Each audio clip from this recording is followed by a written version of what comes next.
I was the bride, standing in uniform instead of silk, bronze buttons, combat ribbons, a rank I bled for major in the U.S. Army. But none of it meant a thing that day, not to my family.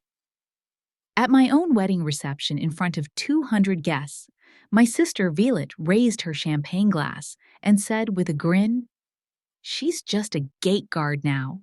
Who knows what kind of fool would marry her?" The room burst into laughter. Not nervous laughter. Loud, cruel. Then my mother Eleanor added, without blinking, "She's the shame of this family." And just like that, my wedding became their stage. My life, their joke. I stood still, jaw-tight heart slamming against the inside of my chest. I wanted to disappear, but I didn't flinch. That's when a man stood up from the front table. My father's commanding officer. A major with 30 years of service and medals on his chest. He looked around the room, then at me, and in the deepest, calmest voice he said, "Actually, she's a decorated war hero." Silence. You could hear the air stop moving. My parents froze. My sister fainted. And that was the last moment I ever let them define who I was. My name is Azalea Kingston. I'm not here to entertain. I'm here to reclaim my name. Because when your own family tries to humiliate you on the most sacred day of your life, that's not just betrayal. That's war. Before I tell you everything, I'd love to know you're here with me. Comment listening below, or tell me where you're from. If you've ever had to stand alone against people who should have stood beside you, this story is for you. And if you believe stories like mine matter, hit the subscribe button. Help me make sure no one else ever has to face their own blood in silence again. Thank you. Now let me tell you everything. The envelope arrived on a Thursday afternoon, tucked neatly into my on-base mailbox like a silent ambush. Cream-colored, thick, monogrammed, with the Kingston crest gold embossed, as if it carried royalty. Charleston. The return address already told me what I didn't want to know. Inside, the wedding invitation looked like it belonged to someone else's life. Elegant calligraphy announced the union of Miss Azalea Kingston and Lieutenant Theodore Langston, followed by flowery prose about legacy, heritage, and celebration. I kept reading not out of interest, but because I was waiting for the inevitable sting. It came at the bottom, handwritten in my mother's exacting cursive, "Behave, Azalea." No love, no warmth, just a command. A warning disguised as etiquette, as if I was an unruly niece being allowed to attend someone else's party, not the bride. I stared at the note for a long time, feeling the heat rise behind my eyes, not from surprise, but recognition. This was the kind of message only Eleanor Kingston could craft polished venom in floral-scented ink. It had been 5 years since I last saw my mother and sister. 5 years since I left Charleston in combat boots, not heels, and joined the army against their wishes. 5 years of silence, not even a text when I deployed to Iraq. Not a call when I narrowly survived a roadside bomb. Just radio silence, wrapped in Southern grace. At my father's funeral last year, they made sure my presence was a footnote. I stood in a back row, dressed in uniform, unacknowledged. No seat in the family pew. No eulogy, just a pat on the shoulder from someone I barely remembered. Now, suddenly, they wanted me present. Not because they missed me, not because I mattered, but because they couldn't avoid including the bride. Except, I wasn't the bride. Not to them. I was an accessory, a prop to complete the picture-perfect Kingston tableau. I knew Violet would orchestrate everything. She always had a flair for performance, especially when cameras were involved. Her Instagram was a polished reel of charity galas, brand partnerships, and faux candid moments in curated lighting. She was likely hosting the wedding, her sister's wedding, as if it were her latest press launch. Elliot, my aide, and only real friend from West Point, sat across from me in the barracks rec room sipping bad coffee while I reread the note. "You going?" he asked quietly. "I have to," I replied, folding the invitation back into its envelope and like sealing a document for evidence. Not for them. For me. That night, I stood in my room staring at the uniform hanging beside the closet door. My service blues were sharp. Every ribbon earned every pin in place, a lifetime lived outside their approval. The wedding dress they'd picked out for me was in a box somewhere in Charleston chosen by Eleanor and Violet without asking my size or taste. I reached up and ran my fingers over the patch on my shoulder. Major Kingston. Not Miss Kingston. Not bride-to-be. Just a soldier. A survivor. A daughter they'd edited out of the story. I whispered the words I first swore at Fort Moore. I serve to protect, not to be loved. This wedding wouldn't be mine, but they were going to remember I was there. Charleston hadn't changed. It still smelled like blooming jasmine and soft lies. The Kingston estate greeted me with its familiar, chill, pristine columns, waxed floors, and rooms that echoed judgment. Even the air felt curated. Eleanor met me at the door in a silk blouse and pearls, her hug brief, her eyes scanning rather than greeting. Azalea, she said, as if tasting a word she didn't quite approve of. You look fit. That was her version of hello. Violet appeared a moment later, flawless in a cream jumpsuit. You made it, she said, offering a smile more rehearsed than heartfelt. I was worried you'd show up in fatigues. I said nothing. No point feeding the performance. The rehearsal dinner was at St. Emery Hotel, a ballroom soaked in candlelight and classical music. White roses in silver vases, linen napkins embroidered with the family crest. A violinist played Vivaldi, and no one looked me in the eye. They seated me near the entrance close to the waitstaff. My place card read, Ms. Azalea Langsley. Langsley, not even the right name. No one noticed or cared. A woman 2 seats down leaned toward her partner and whispered, Is she with security? She looks military. Then she laughed. I didn't flinch, just lifted my glass and sipped. Violet took the mic midway through dinner like a pageant queen giving her farewell address. Tonight, she beamed, we celebrate, not just love, but legacy. The Kingston, name our history, and the courage to love beyond convention. She gestured to me with theatrical affection. My sister, the gate guard of Fort Benning, has finally decided to join us again. A ripple of laughter traveled the room, some forced, some amused. All cutting. I smiled, lips tight, and nodded. Didn't speak. Didn't give them the satisfaction. Later, as the crowd thinned, I stepped out into the hallway for air. Just as I rounded the corridor, I heard my mother's voice, low, sharp, and unmistakable. I know she could cause a scene, Eleanor said to a man in a dark suit. As long as the ceremony is flawless, we'll keep the other thing quiet. I froze. The other thing. It hit me like a delayed detonation. 2 years ago, I had nearly lost a promotion after an anonymous complaint accused me of falsifying combat reports. It triggered an exhausting internal review, a review that almost derailed everything I'd fought for. I'd always wondered who sent that complaint. Back in the car, I told Elliot what I'd heard. He gripped the steering wheel, tighter jaw set. I ran an analysis on that letter. When it happened, he said. There were stylistic similarities to Violet's writing. Sentence rhythms. Phrases she uses. I stared out the window as Charleston blurred past. My childhood home had morphed into a place of calculated sabotage. They hadn't just erased me. They tried to destroy me. Back in the hotel, I opened the printed wedding schedule Violet had emailed days before. It listed every event with exact timing, cocktails, speeches, group photos. Under bride's remarks, it said optional. They'd planned a whole ceremony without needing my voice. I set the schedule down and stared at myself in the mirror. The girl they once tried to erase had a decision to make.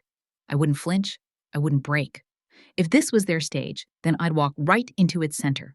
But this time, I'd be the one holding the truth, not the script.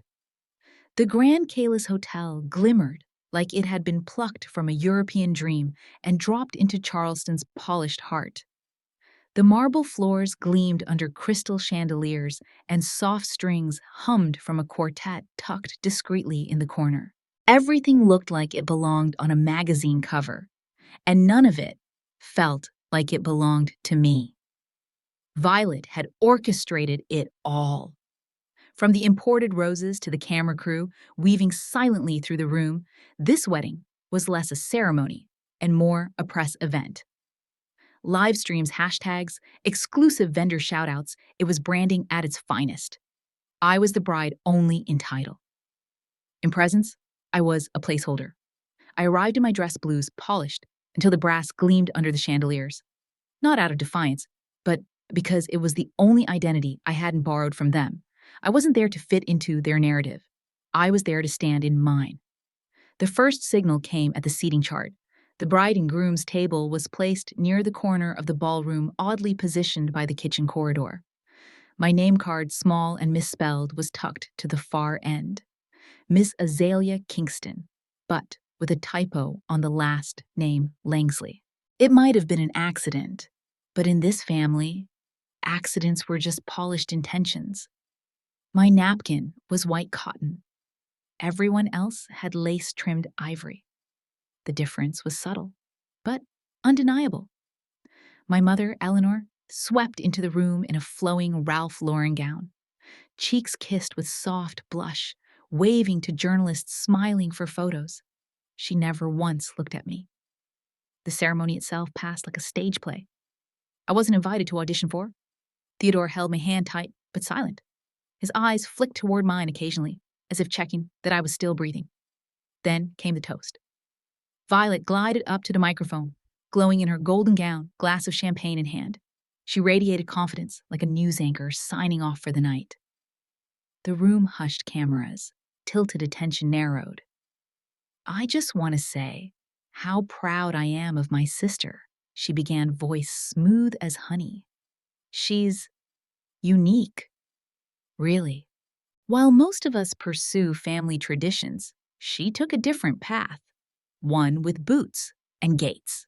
The audience laughed, the kind of laugh that prickled. She's a gate guard at Fort Benning. Isn't that something? She chuckled, looking straight at me. Honestly, I don't know which is braver, guarding a fence or marrying her. But hey, we all have our roles to play. Laughter rippled harder this time. I felt it settle over the room like a fog, thick, smirking, unkind. Then came my mother. She took the mic from Violet with elegance, her voice calm, deliberate. I love both my daughters. They're each special. But not every child brings pride. Some teach us patience. Some, she glanced at me with a smile, too small to be warm, are the kinds of lessons you learn to live with. No one laughed now, but no one stopped her either. I rose slowly. The scraping of my chair was louder than the orchestra. My heart didn't pound. My voice didn't shake. I lifted my glass. I may not be the pride of this table, I said, but I have stood between death and the men and women in this room. I've made calls that saved lives. I've led when no one else could. I didn't do it for applause, and certainly not for validation in silk and sequins. Silence. Cold. Complete. Honor, I continued, doesn't come stitched in a dress or folded into a place card. It's earned. And it stays with you long after the lights go out and the flowers wilt. A pause. Then a voice cut through the stillness. Major Kingston. I turned. Colonel Warwick, my father's former superior, stood slowly from his seat. He adjusted his uniform cap, then raised his hand in salute. This woman, he said, voice resonant, is one of the finest officers I've served beside. She's led with courage, compassion, and clarity. She didn't just serve her country, she carried it. He held his salute. Across the room, General Vaughan rose, then Colonel Hawthorne. One by one, officers stood and joined the salute. It spread like a quiet tide. No music, no clinking glasses. Just the weight of respect reclaiming the space that mockery had tried to own. Violet dropped her champagne. It shattered sharp and final. My mother sat frozen, smile erased. I didn't smile. I didn't cry. I stood still, while the room remembered who I really was. Back at Fort Benning, I thought the storm had passed. I thought my words, the standing ovation of salutes, had sealed something permanent. For one breathless moment, I believed the truth had won, but Charleston wasn't done. The morning after the wedding, my name appeared in a headline: Major Azalea Kingston turns wedding into military spectacle. The article was from Charleston Daily, penned by Marianne Altwell, a longtime family friend of my mother's. It painted me as a grandstander, accusing me of exploiting my military service for attention, of weaponizing uniformed presence to overshadow an intimate family celebration. The words burned not because they surprised me, but because they fit too perfectly. They were designed to wound without leaving fingerprints. Days later, Violet made her TV debut on Morning Charleston. Tears glistened under studio lights as she told the host, "I just wanted my sister to be happy. I hoped this would be a new beginning." But she made it all about her. I didn't even get to say what I'd written for the ceremony. I watched the segment from the barracks common room coffee, turning cold in my hand. Around me, people kept their eyes on the screen, then turned away when they noticed me watching too. Then the letter came. An internal email from command: a new investigation had been opened. Another anonymous complaint. The wording was painfully familiar. Accusations that I'd coerced subordinates to attend my wedding, that I'd misused military optics for personal gain. This wasn't just defamation, it was erasure. Theodore found me that evening, eyes stormy. "My mother called," he said. "She said, if I can't rein you in, the family will have to take matters into their own hands." He hurled his phone across the room. It didn't break, neither did I. But the silence between us thickened. Theodore grew quiet, pensive, distant. He wasn't angry, he was afraid of what I might become, of what I already was, of what they might do next. I started waking up in the middle of the night, chest tight, sweat cold. My mind replayed the streets of Mosul, the hiss of radios, the silence before detonation. But now there was another battlefield, one with white gloves and champagne smiles. And it was more suffocating than war. Elliot showed up at my door with a file. "I ran another comparative," he said, placing the documents on the table. "The phrasing in this new complaint matches almost word for word with the one from 2 years ago. But here's the catch. Violet might have written it, but the digital signature. It came from Eleanor's device." I stared at the folder. Words like manipulation, instability, questionable leadership, circled in red ink. They weren't just trying to challenge my position. They were trying to erase my existence. I sat in the kitchen alone after Elliot left light from the stovetop, the only thing illuminating the room. I pulled out the first complaint, then the second. The accusations had evolved, but the tone remained the same: polished, precise, personal. I read them again, slowly, letting the weight of every sentence settle. They weren't scared of me failing. They were scared of me surviving. And this time, I wouldn't just endure. I would rise and drag the whole performance into the light. Returning to Fort Benning should have felt like homecoming. But when I stepped through the gates in full uniform, it wasn't admiration I felt. Behind the stairs, it was doubt. Not whispered in locker rooms or late-night mess hall jokes. It was the kind of silence that enters a room before you do and hangs behind after you leave. Lieutenant Corwin, a bright young officer I had once mentored, walked past me in the corridor and lowered his voice just enough. "They're not talking about your medals anymore. They're talking about Charleston." There were no direct confrontations, no official reprimands, just the quiet erosion of credibility. Then the second article dropped. This time, it wasn't social gossip. It was a deep dive expose on the Southern Observer, a respected journal known for military reporting. The title was damning. Decorated or diluted questions around Major Kingston's combat record surface. Written by a journalist I once admired, Dale Reinhardt. The piece quoted anonymous internal sources questioning the veracity of my Mosul mission reports. It suggested embellishments alleged I had convenient gaps in documentation and accused me of curating heroism. I read it 3 times, then again. Then I stopped reading and stared at the page. Elliot delivered a printed copy annotated with highlighter. He circled 2 paragraphs that were word-for-word matches with the anonymous complaint filed 3 years ago, the one that nearly derailed my promotion. They didn't even try to disguise it, he muttered. They just recycled it. The damage was more visible this time. People who once shook my hand with pride now offered tight nods, distant eyes.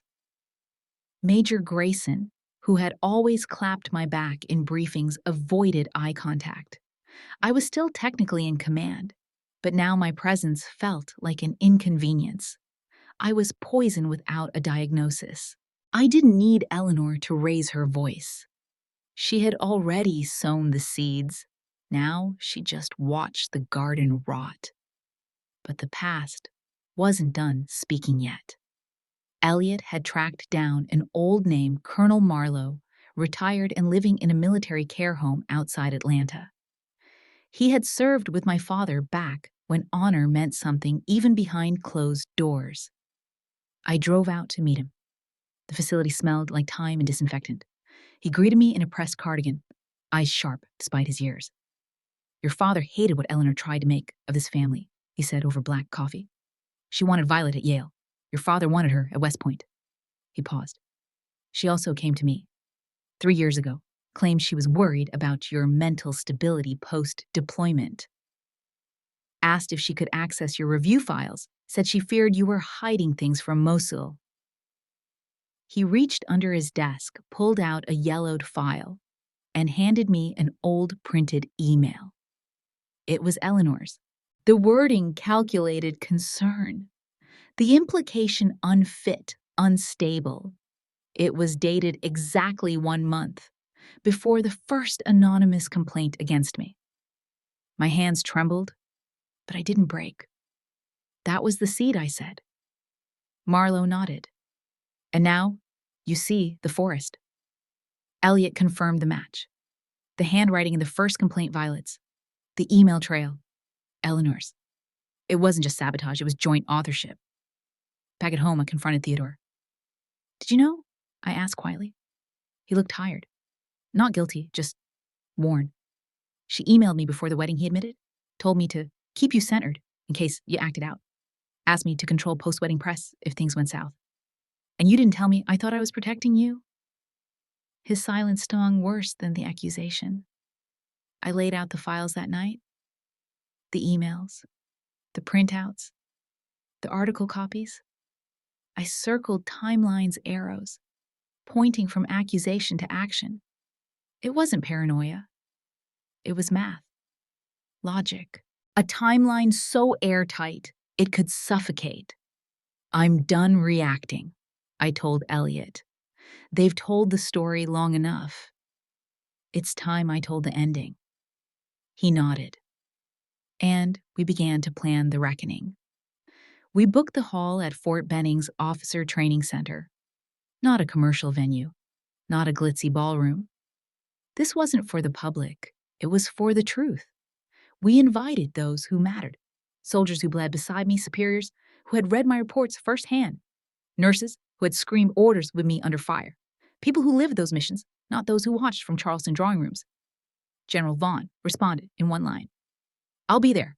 Count on me. Colonel Warwick said he'd speak. So did Captain Elias, the medic, who nearly died on Highway 44 until I pulled him behind a disabled Humvee. When I stood at the podium, the room quieted. I'm not here to defend myself, I began. I'm here to defend the truth and the institution that trusted me to lead. I outlined the timeline, the first anonymous complaint, the near career-ending investigation, the resurfaced accusations, all echoing the same language. Then, I presented the printed email from Eleanor, the handwritten notations from Violet, the matching phrases in Reinhardt's article. I didn't name call. I didn't scorn. I let the paper speak. When I finished, Vaughn stood. I read Major Kingston's after-action reports, he said. I signed off on them because I was there. Nothing in those reports was exaggerated, and if it was, I'd have been the first to call her out. Warwick followed. This isn't just about truth. It's about the kind of officer we want representing our military. I trust her with my life. I have. Then Elias, voice trembling. She dragged me to safety while bullets snapped past our heads. I watched her patch 6 of us before she let anyone look at her own wound. The air in the room was heavy not with accusation but with release, and yet the ripple reached further than expected. Civilian media had been barred, but they came anyway. News vans lined the street. Someone leaked a clip, probably Elliot. By nightfall, the video had gone viral. Again. This time, I wasn't the subject of a scandal. I was the voice that shattered it. Comments poured in. We believed lies. We were wrong. Who needs a tiara when you've got that kind of backbone? I'd stand for her, anytime. Then came the fallout. Violet's sponsors dropped her. Her social channels went quiet. Talk show appearances canceled. Guest columns deleted. Eleanor's name disappeared from Charleston's philanthropic circuit. The Women's Historical Society posted a formal statement denouncing her acts against the spirit of public service. A letter circulated signed by a dozen Charleston families. You cannot tear down what your daughter has built in honor. You've only torn down your own name. I didn't gloat. I smiled, because I hadn't won a war of words. I'd reclaimed something no press release could restore. My voice. On the way back to the base, my phone buzzed nonstop. Messages from old squad mates, a nurse from Kandahar, even a mechanic from Fallujah. You gave us our voice back, too. That night, I stood under the dusk gray sky and realized something I had never felt in that family freedom. And with that, I created something new. The Kingston Resilience Foundation, a nonprofit to support service members who had been silenced, undermined, or abandoned by those closest to them. When I told Elliot, he smiled. They tried to erase you from the story, he said. I looked toward the horizon, where the clouds broke just enough to show light. Now I'm writing it, I said. Word by word, on my own damn page. The message came 3 days after the press conference. Can you come home this Sunday afternoon, Eleanor had written. We need to talk. One last time. It wasn't an apology. It wasn't regret. It read like a calendar entry, as if she were confirming a meeting with her PR agent. Theodore looked at me, hesitated. Are you sure you want to go? No, I answered. But I need to. Not for them, for myself. I need the door closed from both sides. The house on Windsor Court hadn't changed. The same jasmine bushes lining the driveway. The same perfectly groomed hedges. But the light that once poured through the tall windows now felt colder, more artificial. Like a museum trying too hard to remember what it once meant. In the parlor, everything was set, like a scene from a lifestyle magazine. Earl Grey in delicate bone china. Mint shortbread arranged in even rows. White linen napkins pressed. Not a wrinkle out of place. Eleanor sat in her high-backed chair like a hostess, waiting to be interviewed. Violet stood beside her, arms clenched, jaw tight. No smiles, no flashes, just silence, held together by a thread of performance. Eleanor was first to speak. Azalea things. Got out of hand. That wasn't the intention. If you're willing to retract a few public remarks, we might be able to recover part of the family image I cut in. You're worried about the image. I was worried about truth. Violet's voice cracked. What more do you want? You already destroyed everything. Our name, my career, this family. You won. I didn't answer. Not immediately. I waited. Then Violet snapped. She always said I had to be like you, strong like you, lead like you. But then she said your uniform was a disgrace, that you were a stain, and yet she compared me to you every damn day. Tears streamed down her cheeks. She made me write those letters. She dictated what to send. I just did what she asked. I turned to Eleanor. She looked away, didn't deny it. Her voice, when it came, was quiet. I was afraid. Afraid you'd outshine Violet. Afraid that a soldier with scars on her face would become the face of Kingston legacy. She paused. I was wrong, but I didn't know how to stop. Reputation is all I ever had. I stood.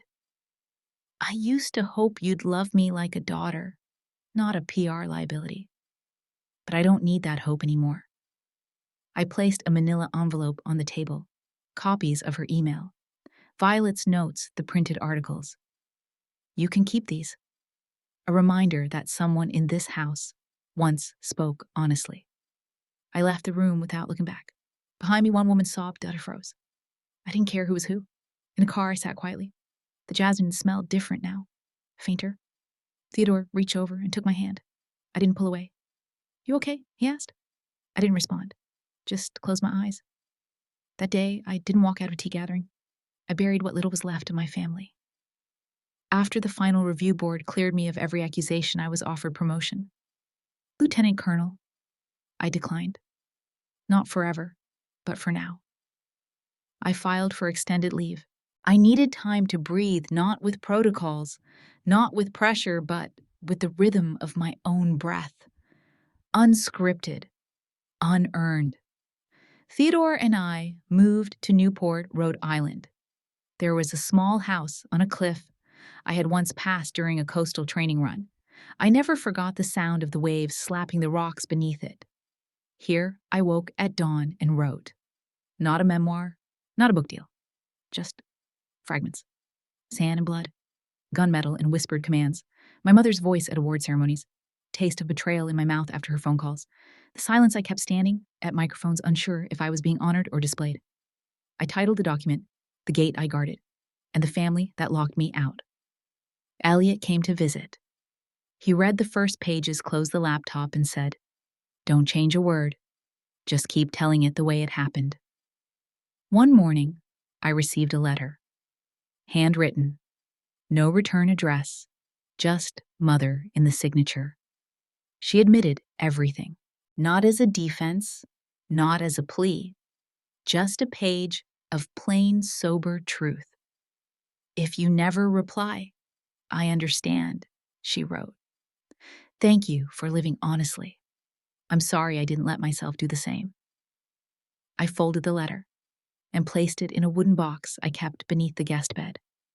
I didn't burn it. I didn't answer. It belonged to a version of her that I no longer carried. Instead, I used the final bonus from my service, plus the advance from my soon-to-be-published book, to launch something real. The Kingston Resilience Foundation. Its mission to support service members, especially women, whose families had undermined their careers, their dignity, or their sense of self. At the opening, I spoke plainly. Family isn't where you're born. It's where you're allowed to remain when you're stripped of everything. Then came the moment I didn't expect. A local girl, 8, maybe 9, stopped her bike at the edge of our front walk. Are you that soldier on TV? She asked. I smiled. I used to be Major Kingston. Now I'm just someone trying to live honestly. She tilted her head. That still makes you a hero, right? I paused. I think so, I said. But this time, I started by saving myself. Charleston never called again. I never asked it to. Violet sent an email longer than it needed to be. I read it. I closed it. I didn't respond. Forgiveness, I'd learned, doesn't always come with conversation. Sometimes it comes with choosing silence in the right direction. A few months later, I stood at the National Military Leadership Conference in D.C., speaking to a room full of cadets and officers. No tears, no speeches crafted for applause. Just my story, my voice. The hallway was quiet when it ended. I walked alone, heels tapping lightly against marble floors. I paused beneath a banner that read, Honor Beyond Uniform. And I whispered to no one but myself, I am no longer the one guarding someone else's gates. I hold my own keys now, and I finally know which doors to open. Sometimes the deepest wounds don't come from enemies, they come from those who were supposed to love us. But healing doesn't always mean going back. Sometimes it means walking forward alone and learning that peace isn't given, it's claimed. If this story moved you in any way, I'd love to hear your thoughts below. Don't forget to follow, or subscribe. Your presence here means more than you know. Thank you for listening.